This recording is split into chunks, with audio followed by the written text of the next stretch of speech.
کئی دفعہ وقت گزر جاتا ہے، لہجہ نہیں بھولتا، لہجہ یاد رہتا ہے۔ آپ تو 2 منٹ کے لیے غصے میں تھے نا، تو آپ نے کوئی بات کر دی کسی غریب کو، کسی شخص کو، آپ غصے میں تھے، آپ نے کہہ دیا، اس بیچارے نے سن لیا، لیکن وہ باتیں اسے سونے نہیں دیتی، بار بار یاد آتی۔ کوئی آپ کے ساتھ تلخ کلام کر دے نا، کبھی تلخ گفتگو کر دے، بندہ جب سامنے آتا ہے وہ باتیں یاد آ جاتی ہیں، تکلیف ہوتی ہے، اور وقت گزر جاتا ہے۔ لڑائیاں ہمیشہ چل نہیں سکتی۔ لڑائی کتنی دیر کی ہوتی ہے؟ 1 دن کی، 2 دن کی۔ قتل بھی ہوں تو اگر قاتل کو پھانسی بھی ہو جائے تو پھانسی کے بعد بالآخر لڑائی تو ختم ہو ہی گئی نا۔ لڑائی ہمیشہ چلتی، تلخی ہمیشہ چل سکتی نہیں۔ تلخی روٹین میں چلنے والا سکہ، کوئی سکے روٹین میں چلتے وقتی ہوتے، یہ جو غصے کا لب و لہجہ ہے، تلخی کا سکہ، یہ بھائی روٹین میں نہیں چلتا، اس نے ایک نہ ایک دن ختم ہو جانا ہے۔ روٹین میں پیار ہی چلتا ہے۔ حضرت جابر ابن عبداللہ کہتے ہیں حضور پہلے دن مدینہ منورہ آئے، میں زیارت کے لیے گیا تو میں نے مسکراتے دیکھا۔ 10 سال میں دیدار کرتا رہا، اور وصال سے چند دن پہلے بھی میں نے زیارت کی تو مدینے والے محبوب کو مسکراتے ہوئے ہی دیکھا ہے۔ یہ جو آپ کا لب و لہجہ ہے نا، اخلاق والا، حسن والا، مسکرانے والا، یہ لب و لہجہ نا ذرا لمبا چلتا ہے، یہ روٹین ہے، یہ روز چلے گا۔ یہ سکہ وہ ہے جو رائج الوقت رہتا ہے، یہ کبھی بھی ختم ہونے والا یہ خزانہ ہے۔ تو یہ جو آپ کا تلخ لب و لہجہ ہے، یہ روٹین نہیں۔ عارف رومی رحمۃ اللہ علیہ فرماتے ہیں کہ مثال دینے کے لیے بات سمجھاتے ہیں، فرماتے ہیں ایک شخص جنگل میں لکڑیاں کاٹنے جایا کرتا تھا تو شیر سے دوستی ہو گئی، یعنی ڈائریکٹ بادشاہ سے دوستی ہو گئی، اور بادشاہ بھی وہ جو جنگل کا بادشاہ ہے، جنگل کے بادشاہ سے دوستی ہو گئی۔ اب وہ لکڑہارا غریب آدمی تھا، لکڑیاں تو کاٹنی ہوتی تھی، تو وہ جنگل کا بادشاہ اعلان کر دیتا جانوروں کو کہ میرا دوست آیا، ایک تو کوئی تنگ نہ کرے، اور دوسرا یہ کہ سب لوگ مل کے اس کے ساتھ تعاون کریں۔ کبھی کوئی جانور لکڑیاں اکٹھی کراتا، کبھی کوئی اپنی پشت پہ گدھا، بیل، گھوڑا، خچر رکھ کے وہ لکڑیاں باہر چھوڑنے آتا۔ تو اب اس کی بڑی دھوم مچ گئی جنگل کے اندر، لکڑہارا مزدور تھا، وہ بادشاہ سے دوستی کر کے بادشاہ ہی بن گیا۔ وہ گھر آ کے نا بیوی کو اکثر بتاتا کہ میرا ایک دوست ہے، میں جاتا ہوں تو ساری پہلے ہی مخلوق کھڑی ہوتی ہے میرے استقبال کے لیے۔ دوستی جو بڑے سے ہو گئی ہے۔ بنا ہے شاہ کا مصاحب تو پھر یہ ہے اتراتا، وگرنہ شہر میں غالب کی آبرو کیا ہے۔ ہمیں تو پوچھتا ہی کوئی نہیں، یہ تو بنا ہے شاہ کا مصاحب تو پھر یہ ہے اتراتا، وگرنہ شہر میں غالب کی آبرو کیا ہے۔ تو وہ لوگوں کو بتاتا، بیوی کو بھی بتاتا دوست ہے، تو بیوی کہنے لگی اتنی تو تعریفیں کرتا، یہ نہیں بتایا کہ وہ جنگل کا شیر ہے، پر میرا دوست بتا دیا۔ بیوی کہنے لگ گئی کہ تو اتنا جو اس کا ذکر کرتا ہے تو کسی دن بلا نا، بلا کسی دن تاکہ اس کی دعوت کریں۔ اب اس نے پھر نہ اس کو پردے میں رکھا، کیا کہتے ہیں آج کل سرپرائز دینا ہے، مگر سرپرائز دینا ہے جی، پردے میں رکھا کہ وہ شیر ہے۔ تو وہ بلا لیا گھر۔ اب اس کے لیے کچا گوشت، ظاہر ہے شیر نے کچا گوشت دکھانا تھا۔ وہ کہنے لگی پکانا کس طرح کا ہے؟ وہ کہنے لگا جب وہ آئے گا پھر بتاؤں گا۔ اب وہ کچا گوشت 2-3 بکرے ذبح کر کے ڈال دیے، وہ آ گیا شیر۔ عارف رومی کہتے ہیں جب وہ آیا نا تو اس کی بیوی نے دیکھا تو اس نے ایک سخت جملہ کہہ دیا، کہنے لگی اوہو میں سمجھی تھی پتہ نہیں کون ہے، اس طرح کے درندے تیرے یار ہیں، کتے بلے دوست بنائے ہوئے ہیں، یہ کیا بات ہوئی؟ خیر وہ شیر نے سن لیا، گوشت کھایا، وہ چلا گیا۔ اگلے دن لکڑہارا لکڑیاں کاٹنے گیا تو شیر نے ملاقات کرتے ہی لکڑہارے سے کہا کہ یہ نا کلاڑی اٹھا اور میری پشت پہ نا ایک زخم کر دے۔ اس نے کہا نہیں میں یہ کام نہیں کرتا، تو میرا دوست ہے۔ اس نے کہا سن بھائی میں نے پیار سے کہا ہے تو مان جا، ورنہ میں ہوں شیر، میں نے تجھ سے منوا ہی لینا ہے، میں کوئی تکلیف دوں گا مناسب نہیں، تو کر۔ اس نے کلاڑی اٹھائی اور اس کی پشت پہ ایک زور سے زخم لگا دیا، خون بہنے لگا۔ اس نے کہا تو نے آج کے بعد آنا ہے, لکڑیاں کاٹنی ہے, تجھے کوئی کچھ نہیں کہے گا, بس یہ ایک حکمت تھی جو میں نے کیا ہے. قصہ مختصر, وہ آتا رہا, لکڑیاں ملتی رہیں, خدمت بھی ہوتی رہی, 6-8 ماہ گزر گئے. ایک دن شیر اس سے کہنے لگا یہ میرے ذرا بال اٹھا کے دیکھ, وہ جو تو نے زخم لگایا تھا وہ کہاں پہ ہے. اس نے وہ بال اٹھا کے دیکھا تو زخم ملا ہی نہیں, کئی جگہ پہ ٹٹولا کا, یار یہاں تھا یہاں تھا یہاں تھا. شیر نے پھر کیا کمال ہی جملہ کہا, اس نے کہا کہ وہ جو کلاڑی کا زخم تو نے لگایا تھا نا وہ مکمل ہو گیا, لیکن تیری بیوی کا جو لہجہ تھا اور اس کی جو تلخی تھی وہ آج تک میرے ذہن میں موجود ہے, وہ ابھی بھی مجھے تکلیف دیتی ہے. بات سوچتا ہوں مجھے اس نے درندہ کہا, اس نے میرے بارے میں اتنے کچے اور کمزور اور سخت جملے کہے, تو وہ بات مجھے بھولتی, وہ آج بھی میرے ذہن میں اسی طرح گونجتی ہے. تلخ جملے جو اس نے کہے اور خوفناک جو انداز اس نے اختیار کیا, وہ بات مجھے کبھی بھی بھولتی. تو آپ کے لفظ لوگوں کو بھول جاتے ہیں پر لہجہ یاد رہتا ہے اگر ہم اپنے لہجے پر تھوڑی توجہ ہی کر لیں. کچھ لوگ کہتے ہیں جی میرا جی روٹین ہی یہ ہے بات کرنے کی, تو یہ یاد رکھنا کسی وقت ایسا بھی ہوتا ہے کہ شیر کو سوا شیر مل جاتا ہے. پھر ایسا نہ ہو کہ آپ کی تلخی کی جواب میں کوئی اس طرح کی تلخی ہو کہ پھر آپ اس کو کبھی بھلا نہ سکیں. ہمارے ہاں نا یہ دور تیزیاں دکھانے کا دور ہے, کچھ لوگ ضرورت سے زیادہ تیزی دکھانے کی کوشش کرتے ہیں. ان بیچاروں کا کبھی کبھی اتنا سخت نقصان ہوتا ہے کہ ان کو ان سے بھی کئی گنا تیز بندہ مل جاتا ہے. وہ کسی ایسی جگہ جا کے بیچارے الجھ جاتے ہیں جہاں سے واپسی کا راستہ نظر نہیں آتا. اس لیے نبی پاک صلی اللہ تعالی علیہ وسلم نے فرمایا کہ حسن اخلاق والا آدمی اپنے اخلاق کی بنیاد پر نفلی روزہ رکھنے والوں اور رات کو قیام کرنے والوں سے زیادہ فضیلت حاصل کر لیتا ہے. اس لیے کہ اس کا اخلاق, اس کا لب و لہجہ, اس کا انداز, اس کی گفتگو, وہ جو گفتگو اس کی ہوتی ہے وہ اتنی میٹھی ہوتی ہے کہ لوگوں کے دل نہیں ٹوٹتے, بلکہ بعض اوقات اس کی گفتگو کی وجہ سے جو غم زدہ آدمی ہوتا ہے اسے سکون مل جاتا ہے, اسے تسلی. دیکھیں انسان نے انسان رہنا ہے, اس نے نہ فرشتہ بننا ہے معاذ اللہ, نہ اس نے خدا بننا ہے, اس نے انسان رہنا ہے. لیکن وہ کچھ بھی نہیں کسی کا سنوار سکتا, صرف اتنا ہے کہ اگر آنے والے کی وہ صرف اشک شوئی کر دے, بات توجہ سے سن لے اور جاتے وقت 2 جملے تسلی کے بول دے, اور اس کے جو بول ہوں وہ ذرا میٹھے ہوں, میٹھے کھ سواد نہیں مشری اندر, اساں کھنڈا میں چکھ ڈٹھیاں پڑے نہ ساریاں شیواں نالوں گلاں سجن دیاں مٹھیاں.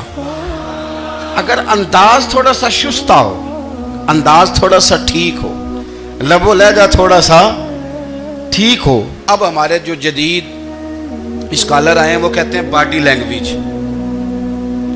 باڈی لینگویج کیا ہے؟ نہیں آپ نے کچھ بھی نہیں کہا, لیکن کسی بندے کی طرف دیکھ کے نا آپ تنزن ہنسے ہیں, صرف تکلیف ہوتی ہے کہ نہیں؟ تو آپ نے بات تو کی کوئی نہیں.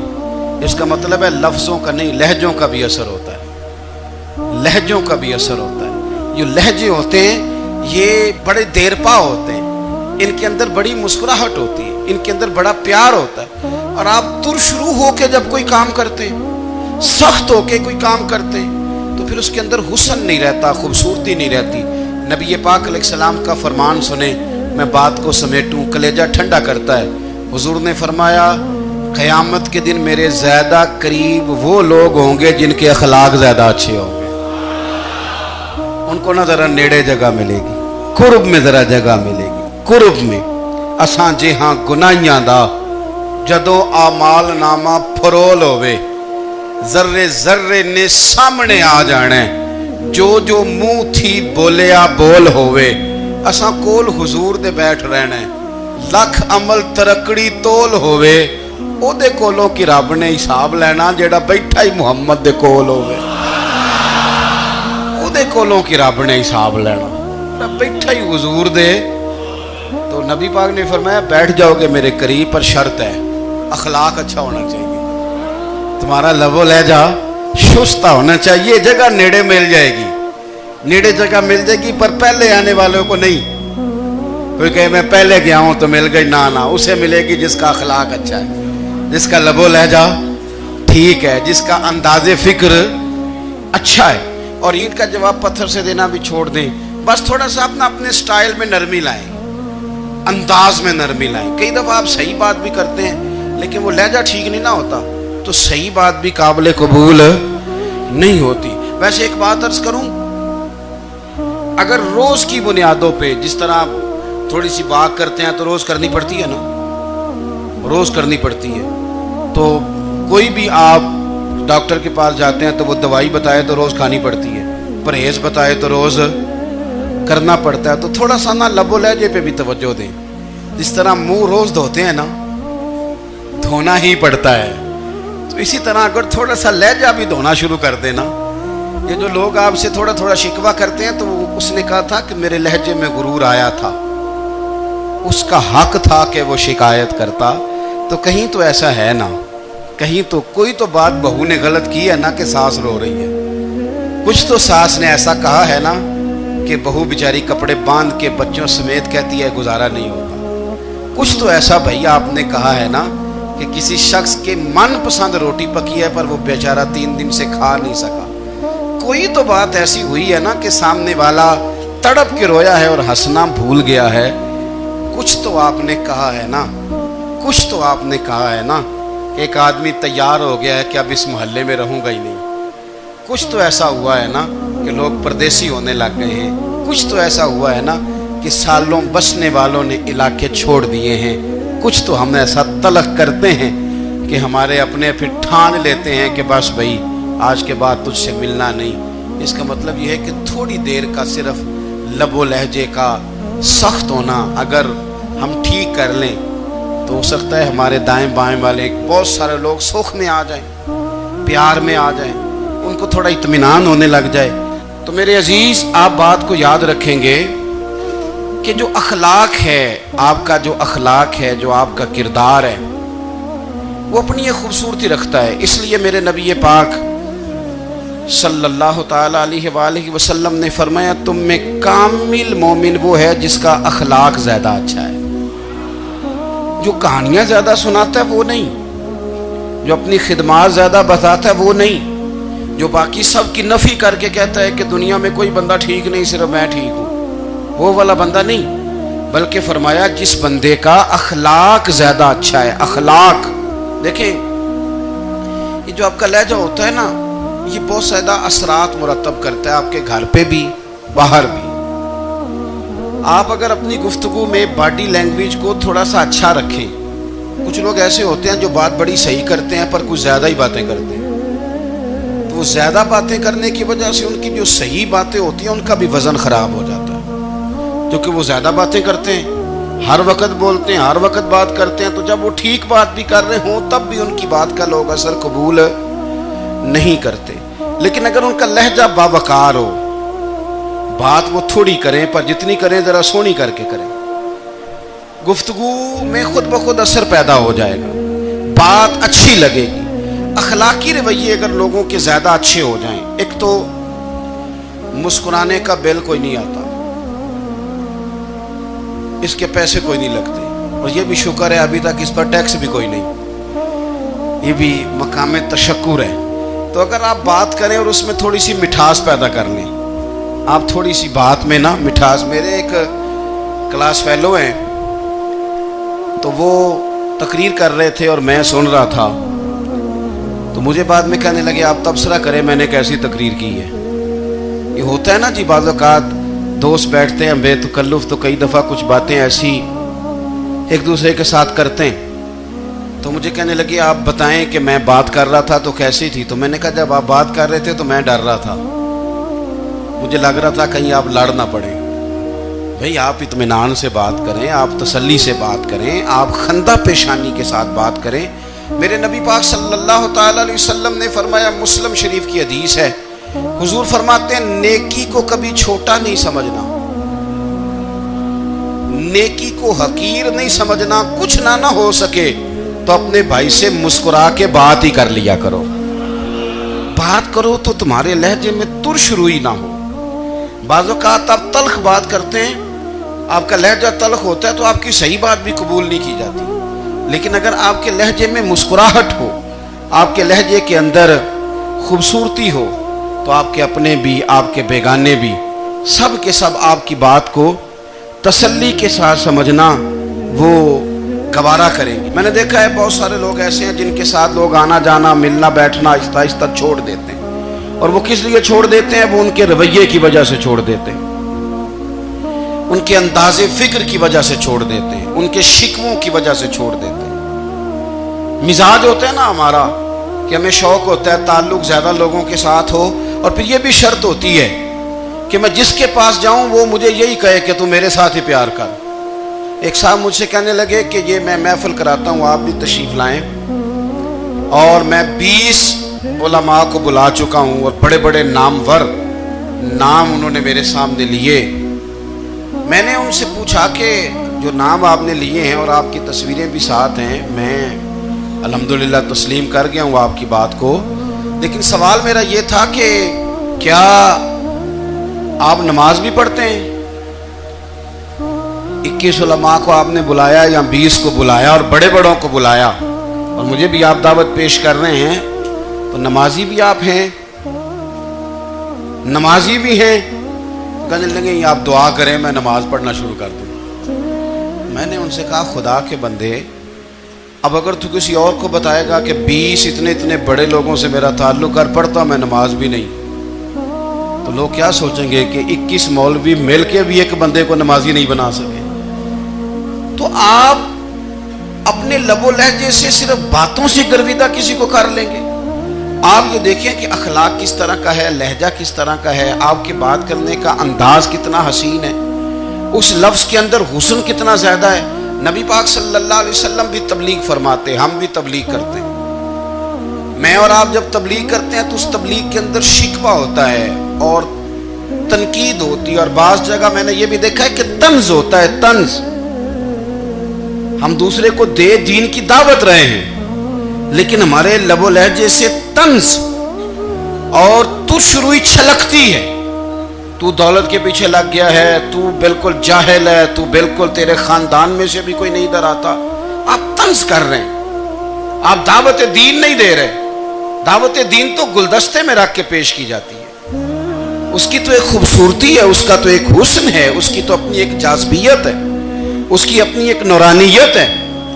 صحابہ کرام علیہم رضوان فرماتے ہیں کہ حضرت سعد بن معاذ رضی اللہ تعالیٰ عنہ کا جنازہ تھا، اللہ کے پیارے محبوب صلی اللہ تعالیٰ علیہ وسلم نے جنازے کی امامت فرمائی، اور جنازے کی امامت کے بعد ابھی نہ قبر کے تیار ہونے میں کچھ ٹائم باقی تھا،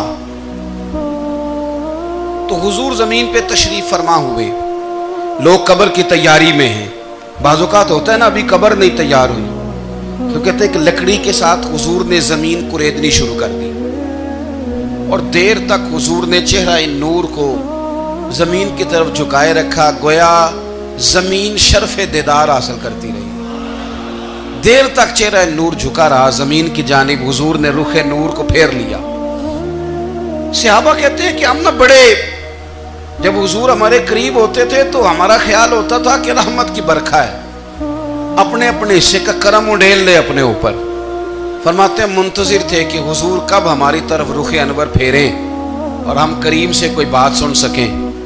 ارشاد فرماتے ہیں کہ ہم بڑے شدید منتظر تھے، دیر کے بعد نبی پاک علیہ الصلوۃ والسلام نے چہرہ انور اٹھایا، دیر کے بعد چہرہ انور اٹھایا۔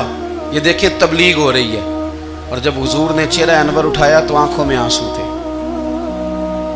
رو رہے تھے، اور 3 دفعہ حضور نے فرمایا، چونکہ قبر تیار ہو رہی تھی، 3 دفعہ نبی کریم نے فرمایا لوگو قبر آخرت کی منزلوں میں سے پہلی منزل ہے، اس کی تیاری کر لو، اس کی تیاری کر لو، اس کی تیاری کر لو۔ 3 دفعہ حضور نے یہ جملے دہرائے۔ کیوں؟ ایک میں تبلیغ کرتا ہوں پر اس میں نہ درد ہے، نہ رونا ہے، نہ وہ لب و لہجہ ہے۔ ایک حضور دعوت دے رہے ہیں قبر کی تیاری کی، لیکن اس میں آنسو ہے، اس میں خاص رغبت ہے غلاموں کے لیے۔ تو اپنی زندگی کے اندر جو ہمارا انداز تکلم ہے، ہمارا انداز گفتگو ہے، میں کہا کرتا ہوں کہ ہم نہ دین کے لیے جب کلام کر رہے ہوتے ہیں تو شدت ہوتی ہے ہمارے جملوں کے اندر. بعض مقامات شدت کے ہوتے ہیں. آپ جہاد کی بات کر رہے ہیں, ناموس رسالت کی بات کر رہے ہیں, تو کسی جگہ آپ کے لب و لہجے کے اندر شدت کا ہو جانا برا نہیں ہے, بلکہ وہ اچھا ہے. لیکن میرے عزیز, ہر وقت ہی کچھ لوگ تلخ ہیں. انہیں کسی وقت بھی آپ ان سے ملاقات کر لیں, وہ لوگ آپ کو پریشان ہی نظر آئیں گے. حضرت سیدنا عبداللہ ابن عمر رضی اللہ تعالیٰ عنہ روایت کرتے ہیں کہ نبی پاک صلی اللہ تعالیٰ علیہ وآلہ وسلم نے ارشاد فرمایا کہ جنت میں ایسے بھی کمرے ہوں گے, جنت میں کچھ ایسے کمرے, کچھ ایسے مکانات بھی ہوں گے کہ باہر کھڑے ہوں گے تو اندر نظر آئے گا, اور اندر کھڑے ہوں گے تو باہر نظر آئے گا. یعنی ایک تو تم آئینے لگاتے ہو نا, وہ دیواریں اتنی شفاف ہوں گی کہ اندر باہر سے ان کا حسن دکھائی دے گا. حضرت سیدنا مالک اشعری رضی اللہ تعالیٰ عنہ بیٹھے تھے, کہتے ہیں میں نے فوراً عرض کی حضور وہ ملیں گے کس کو؟ وہ جو اتنے حسین گھر ہوں گے کہ دیواریں ہی شیشے کی محسوس ہوں گی, اندر باہر سے حسن کے جلوے دکھائی دیں گے, حضور وہ ملیں گے کسے؟ تو اللہ کے پیارے محبوب علیہ السلام نے فرمایا وہ اس کو ملیں گے جو گفتگو اچھی کرے گا, جو گفتگو اچھی کرے گا, لب و لہجہ اخلاق والا ہوگا, گفتگو اچھی کرے گا, لوگوں کو کھانا کھلائے گا, اور جب لوگ سو رہے ہوں گے تو وہ اٹھ کے اپنے رب کی عبادت کرے گا.